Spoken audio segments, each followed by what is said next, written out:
So right now, everybody wants to know sort of the same thing, and that's when exactly can we get back to a semblance of a normal life, right? I mean, people are tired of being quarantined.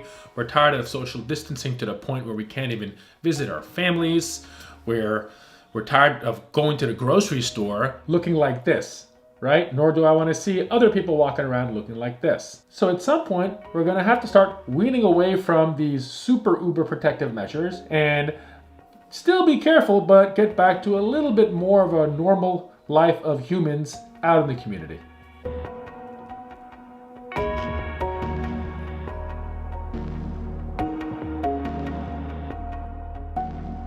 There's sort of two camps on the subject, right? There is the people who feel that maybe COVID-19 is not as bad as it seems, or maybe their specific area hasn't gotten hit as much and they're not seeing it, so they feel they're being unfairly quarantined at home, unable to go to the restaurants they want to go to the gatherings they want to go to, get their haircuts and nails done, and go to the shopping mall and be normal. And they feel that their constitutional rights are being infringed upon because it should be up to the individual to decide if they want to put themselves at risk. Then there's sort of the other side that's saying that we have to continue to bunker down right now. It's too soon, that the businesses should not reopen normal functioning. The beaches should not reopen, all these sorts of things until we're confident that there is a huge downtrend, there's a vaccine available, and things are much different than they are now. Now, the reality is it's obviously something in between. This is not a black or white issue. This is a big gray zone. There are some places that are getting way harder hit and other places that are getting very minimally hit, and we're all sort of, being bunkered down the same way. So I can see how there are some people who feel that they're being unfairly quarantined and their rights are being taken away from them. But we have to remember, this is not about me. This is about we, right? To quote Governor Cuomo. And that means it's not just about our individual selves going out into the community, risking our own selves of getting the virus. It's the fact that you as an asymptomatic individual could infect other people. Right? So that's what's so weird and scary about this virus, that there's a lot of asymptomatic people going around with the virus that don't know they even have it, right? Because their immune system fought it well enough and they never got any symptoms, but the virus is still there and they could still transmit it, right? So they could transmit it to another individual who may be more susceptible, and potentially that person could get very sick or die. Okay, so that's what this is about. It's not about the individual rights being taken away. We're caught in a challenging situation that we have to try and take care of our entire population, society, the best that we can. Both sides have to sort of listen to each other and talk to each other and realize that we are on the same page here, okay? And we're trying to do what's best for society as a whole. Now, just because you may be in an area that hasn't gotten very hard hit doesn't mean you're not going to get hit yet. Now, I want to point out Singapore. Singapore is an example of a country that got a really good control on their viral spread early on. And they did that with aggressive testing, contact tracing, and quarantining, right? So they had it down.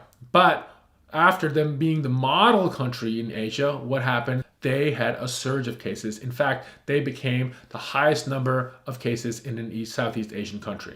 And why did that happen? Because the migrant workers and the working class people who live in these really crowded dormitories, there was no social distancing practice there. And what happened? Although the cases were flat, if you look at this curve, they really flattened out, and then boom, there was an exponential surge, right? And that's just because there was lack of social distancing and it was really crowded conditions, and all it took was one spark. This is a perfect example of how just a little bit can go a long way when it comes to this virus. So we have to be prepared. This kind of a second surge is a real possibility, and I think Singapore's story proves that. So when exactly do we open? Now, again, we can't keep this country closed forever. We need to start getting businesses moving. There have been so many layoffs that people have economic hardship. There's businesses that have shut down. So there is no doubt this has taken a toll. So we got to get life back to normal. But we got to do it carefully, and we have to do it in a calculated way, right? That's the safest way to do this, because what we don't want is a second surge of this virus. Now, there's tons of arguments on how we're going to do this. And to me, first of all, I do believe that this should be regional. Certain areas can start progressing and reopening at different paces than the other areas, because it's clear that the virus does not affect every region and every state the same way. So we have to take that into account. What we need to see is a steady decline in the number of new cases, right? So over the course of a week or two, we have to make sure that there is a downward trend in a specific region, right? We can't get too complacent just after 3 or 4 days because, perfect example is Massachusetts. Here in Western Massachusetts, we're seeing a steady decline now in the number of new cases, whereas Boston is peaking right now. And these are places that are an hour and a half apart. So the influences of what's around you is just as important as what's going on in your locality. So we have to make sure there's a steady decline over the course of a week or two before we get too aggressive in reopening. Now, the other thing we have to make sure is we have the ability to test people, all right? That was a big problem early on. Some of the countries that got a hold on things earlier was because of rapid and aggressive testing. So there's no question we have to be able to test anybody who has symptoms and anybody who's been exposed to somebody who has it. The other thing we need to do is to be able to contact trace. And that means try to backtrace where that virus could be affecting other people, okay? So if someone has the virus, we got to say, all right, they were in a church last week. Let's find out who was close to them in the church and let's talk to them and let's quarantine the people that were potentially exposed. So do an individual guided strategy here. We have to make sure our hospitals, our doctors are prepared for a potential second surge, okay? We need to have enough PPE. We need to be able to protect ourselves, all right? We have to make sure that the hospitals are equipped capacity-wise, equipment-wise, whether it's medications or ventilators or whatever it may be, so that there is no potential for getting overwhelmed. So that is crucial.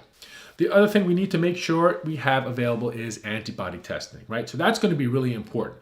Problem with antibody testing is it's the Wild West right now because there's so many vendors and there's so many tests out there, we don't know what's really accurate and what's good. So once the FDA figures out which ones they approve, those are the ones we need to roll out, and we have to be able to check a large number of people.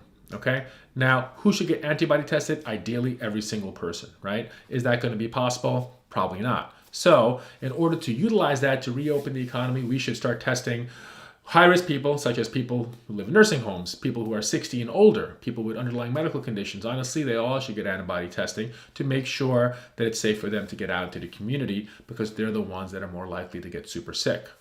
Now, other things such as workplaces that are going to be high risk, grocery stores, restaurants, places where there's going to be large gatherings of people. So we have to be prepared with a strategy for these areas that have high risk for transmission and know who's been exposed, who's immune, and who's still susceptible. And finally, we have to hope that there's a vaccine in the future because that's sort of going to be the late stage. Of course, the vaccine is not coming anytime soon. We can't wait around for the vaccine before we start reopening, but we need to have a game plan, right? We have to be invested in a vaccine being available at some point and distributing it when it is ready. Businesses like restaurants, for example, should be operating not at full capacity. We have to make sure that there's not overly crowded conditions.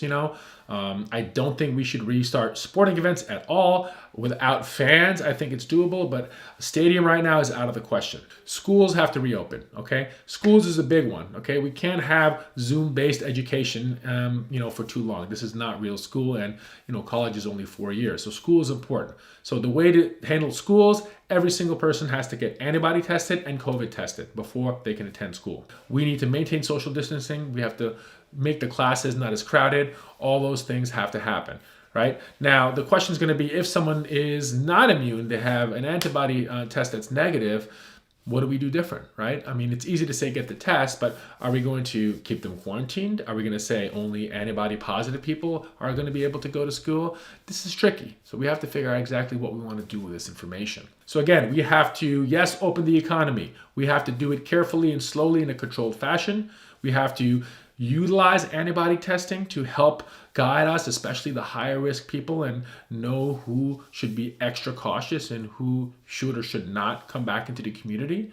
No, we cannot just open up the economy and the businesses just like that, particularly when we're not seeing a downward trend of the virus, right? If the curve is not, it can't just be flattened in your locality, it has to be beyond flat. It has to be reducing, all right? That's the key here.